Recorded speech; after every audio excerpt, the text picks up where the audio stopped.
Hello, and welcome to another edition of Conversations and Connections. We're the official podcast of the Family Crisis Center of East Texas. I'm Stuart Burson, the prevention coordinator for the agency, and with me today we have one of our counselors, Matthew Craven, is with us. Hey, Matt. Good afternoon. Or good morning, or good evening, depending on whenever you're listening, right? Well, today, this has been probably a few weeks back. We was trying to think of some different topics to talk about on the podcast, and one of the folks here at the agency mentioned mindfulness meditation and maybe a way of utilizing mindfulness to cope with PTSD or just really being beneficial for your day-to-day life, and maybe someone who is experiencing some trauma or some stress in their life. And so Matt just happens to know a little bit about that, right? I do know quite a little bit.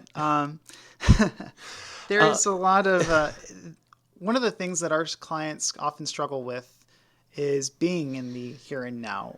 It can be very anxiety-inducing in and of itself. Yeah. Because they often want to live in the past, rehashing things that may have happened to them that were life-threatening, or maybe just a blow to their egos. Yeah. So we really work diligently to find ways for them to be rooted in the present, and mindfulness is actually a really great way to do this. Well, let's first, for anyone who may not be familiar with that term, what are we talking about when we talk about mindfulness meditation? What exactly is that? Okay. So here's an analogy that I will use for this. Imagine, if you will, you were at a park and you were sitting on a bench, and the park is your mind. You're not interacting with anything going on. You are simply observing what's going on in the vicinity of your vision in the park. You'll notice things and thoughts and feelings, and you can attribute words to them, but you don't necessarily act on them. You're just kind of being mindful of what is going on right then in that moment. Okay. All right. And I'll full disclosure up front, I have dabbled in mindfulness from time to time, and just as an observation, one of the things I struggle with is being able to clear the mind and not let random thoughts come in. When they say you're supposed to kind of start with a blank slate and try not to think about anything, and then all of a sudden you start thinking, did I lock the door behind me at work today? Did I, what, or something like that. But I like the concept, and we'll talk about that. But when we talk about mindfulness meditation, how does that differ from other forms of meditation? When we talk about meditation, I'm assuming there's other different forms, but how does mindfulness differ from other forms? It's a great question, and one of the ways I like to differentiate it between other forms is that one of the things I'll often associate with meditation is some form of mantra, where you have to repeat a phrase over to yourself. Yeah. And that's one way. Mindfulness is more about, it's not about making intentions. It's not about trying to concentrate on an image. It's just really focusing on whatever it is that you're experiencing in that moment. And once you identify what that is, and it's a feeling that you may or may not be comfortable with, like what you said a moment ago, like some kind of thoughts like, oh, did I do this or did I do that? Trying to root something back on something else. Like, for example, one of the things I'll often tell clients to do, it's called grounding or mindfulness. They're very similar to just take their literal arms of their chair, if they have them. If not, then there's other options too. But if you have arms in your chair, just to grasp them as hard as you can and ground yourself into that, and notice the feeling that you have in the tension in your hand between the arms and what that feels like, and really paying attention to that instead of those feelings that you may have or thoughts that are going through your mind. Yeah. And really focusing in on that so you can really stay rooted in the present versus the future, where a lot of people often live, or for lots of the clients that we serve in the past, where there are a lot of memories that are very difficult for them to get out of or to escape. So is mindfulness something that you do recommend to a lot of our clients that you see? Oh, absolutely. That is one of, I would say, argue one of the cornerstones of trauma-informed therapy. Okay. Reason being is we have to help clients get back on the here and now so that they can understand how to impact the future and not, because what they'll often do is they'll think a lot about what's going on in the past. They get entrenched in it, and that frames every decision they make towards the future. And if we can't help them get rooted right there then in the moment, it's hard for them to think about any future other than that. And it often it comes with a lot of mixed results. Okay. Sometimes it's hard for people to get out of the past. They may not be ready to approach what's going on here in the moment because it's unsettling. Right, right. So one of the things I was kind of wanting to ask you about is mindfulness or any other types of meditation. Do you think sometimes when you suggest this to your clients, are they kind of taken aback a little bit? And I guess what I mean is, a lot of people look at meditation and its Eastern roots, and they may not be comfortable with that. Do you have some people that are kind of reluctant to try it? Well, that's it's excellent question. The truth of the matter is we've been practicing mindfulness in a lot of different disciplines for a long time. It's just been called something else. So it's not necessarily, it does have the roots in, Eastern ideas, but it's been slowly transformed into something that it's become today. For example, when this was a big movement with Weight Watchers, this is the thing that my supervisor, Dr. Choate, and I talk about all the time when we're talking about mindfulness. Is they just that's what they were using in order to help them make choices to kind of avert things that might be harmful to them, that might be not beneficial for them to ultimately lose weight. So that's one way. But focusing on in the here and now, one other thing that people will often do is kind of associated with that. When they eat something, describing those flavors to themselves. And in a strange way, it kind of promotes them to not overeat because it's something that they're really focusing on tasting and experiencing it versus just satiating a feeling of hunger. Okay. Does that I don't know if that makes sense or not. No, that's fine. So why would someone want to utilize mindfulness? I guess, what's the purpose? You kind of explained what it is. Mm-hmm. How does that help someone cope with stress? Am I making sense now? I'm going to kind of turn that question around on you now. Yeah. Or why would someone want to utilize mindfulness, I guess? Anyone who has a very large amount of work, anyone who has a busy schedule, anyone who has children, even one child can really make and impact a lot of decisions, and it can really take us away from the future or thinking about the present. It puts us in the future or puts us in the past. Okay. Really helps to kind of clear our mind and help us remember things. It can help reduce anxiety, to help manage a lot of things that may seem originally chaotic and suddenly, make sense. Helps you make really well-informed decisions, gives you that platform to do that, I think. Yeah. Okay.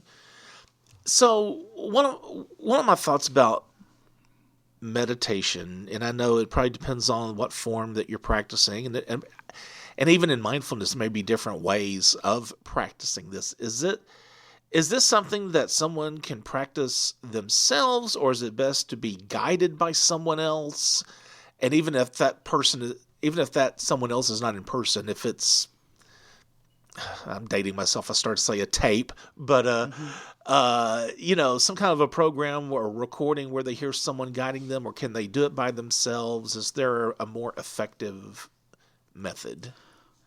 One of the great benefits of mindfulness is that it doesn't take a lot of equipment or anything. You don't necessarily need another person to guide you. You may, to get going, it can help. There's a few things that I'm going to recommend, but that's one of the best things is that it doesn't really require a whole lot. It just really could be something as simple as you scanning your feelings in your body from all the way, just noticing how you feel from head all the way down to your feet and your toes. Yeah. So kind of going along that same line about being guided or doing this by yourself, it seems like today there's an app for anything and everything that you can imagine. Are there apps out there that people can download to help them with this? Yeah. So I found these from a website, which is, if you want to learn more about this, called mindful.org. These are the 5, and the best thing about these is that they all have a non-paid feature, so you can access them completely for free. They all have different focuses, or they're created by some different schools of thought. The first one is called Insight Timer. It is got a large library. It says it has over 80,000 guided meditations. They focus on things like stress, relationships, healing, sleep, creativity, and one of the glaze of all mental health issues is anxiety. They're pretty approachable. The one that I have experience with is, I don't know that it's on this list, but Calm. You may not have seen a YouTube ad for that. People often use that for sleep, which is also a really great benefit of mindfulness if you're having a lot of restlessness before or after sleep, or perhaps you may wake up from something unsettling. It could be another benefit to kind of practice and get back to sleep, to clear your head, and just to make those observations. But some other ones that are on here, this is called Smiling Mind. It's not for profit. It has several hundred meditations. It keeps you engaged. They have it structured into 4 programs: Mindful Foundations, Sleep, something called Digital Detox, which I imagine would be screen related. If you are constantly looking at a screen, Stress Management, and you can jump between any of those, and they range anywhere from 5 to 15 minutes. Some even have practices of over 45 minutes. Really fits into anyone's schedule, whatever you are able to access. There's an option just about for everybody. The next one is called My Life Meditation. This you have to kind of navigate a little bit to access the free activities, but they are indeed there. This one is more, they describe it as deliberate.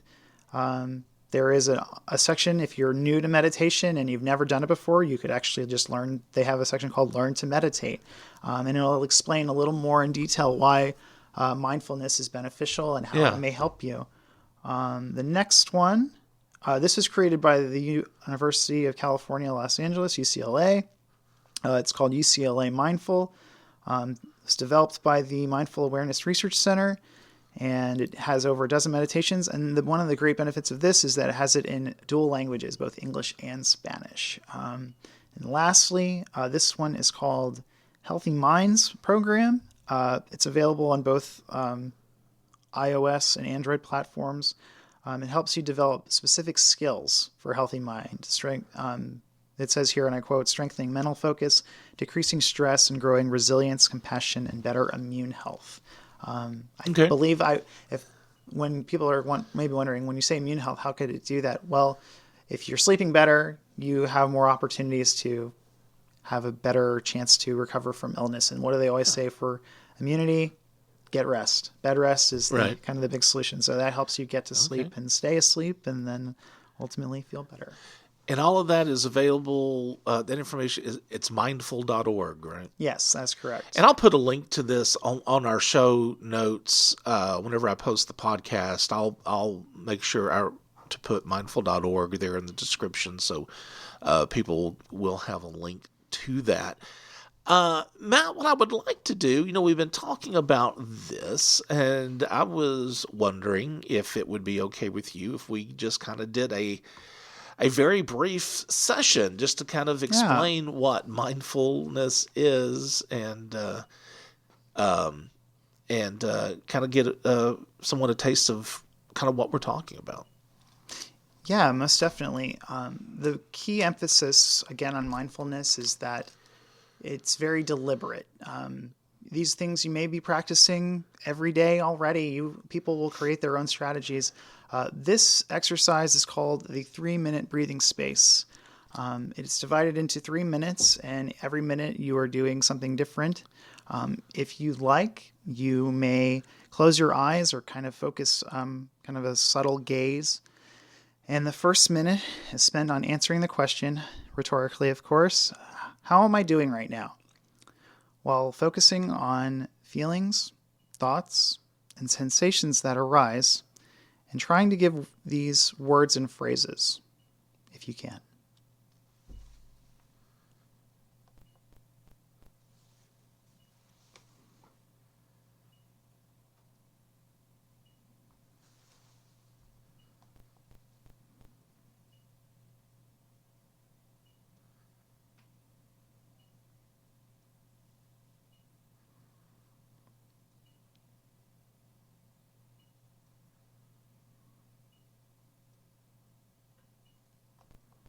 And then the second minute is spent on keeping awareness of the breath, noticing when you are breathing in and when you are breathing out. Don't try to make it a specific pace or a certain amount of holding it. Just solely concentrate on how you're breathing at this moment in time.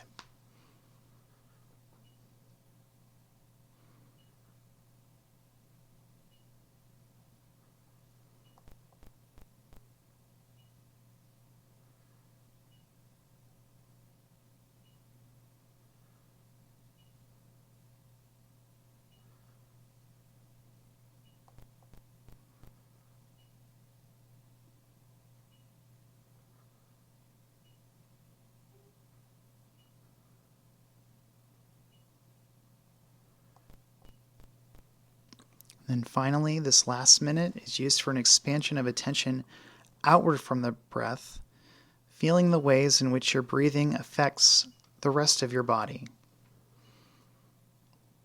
As you're breathing, notice any particular sensations that you may feel in other parts of your body.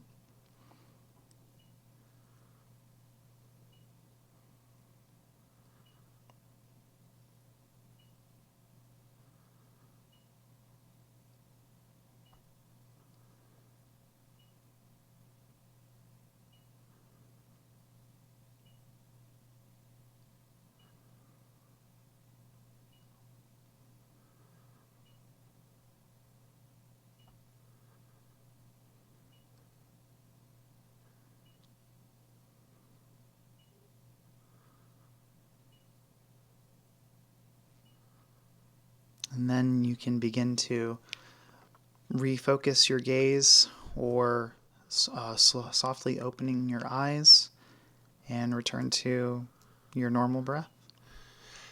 And one thing I like about this was occurring to me, like what we just did. I guess the good thing about mindfulness meditation, you can spend as much time in a session as you want, or as if you press for time. This was 3 minutes. So if you just have 3 minutes to spare, someone can do this, and still get some benefits. Absolutely. All right. Well, Matthew Craven, thank you for taking some time, and I think this can be a very useful tool for anybody that's dealing with some stressful situations in their lives. And if you're not stressed out, I think sometimes it's good just to kind of refocus yourself and everything. Absolutely. It's been a very useful tool, both for myself and for my clients. All right. Thank you, Matt. And Matt's also responsible for getting me turned on to Wordle. Yeah. its own form of mindfulness in and of itself. So that's one of our morning questions to each other. Did you do the Wordle yet? Did you do the Wordle yet for today? All right. Thank you, Matt. You're welcome. I appreciate it. My pleasure. And if you, again, that is mindful.org. And if you have any questions, you can email us at conversationsandconnections@fccet.com. Also, as always, I do want to remind you, if you feel like you need our services of the Family Crisis Center, we do have a toll-free 24-hour-a-day, 7-day-a-week hotline, and that number is 1-800-828-7233. That's 1-800-828-SAFE. And be sure to subscribe to Conversations and Connections. You can do that via Spotify, Apple Podcasts, Google Podcasts, or the podcast service of your choice. Remember, as always, be the voice, if not for you, for someone else.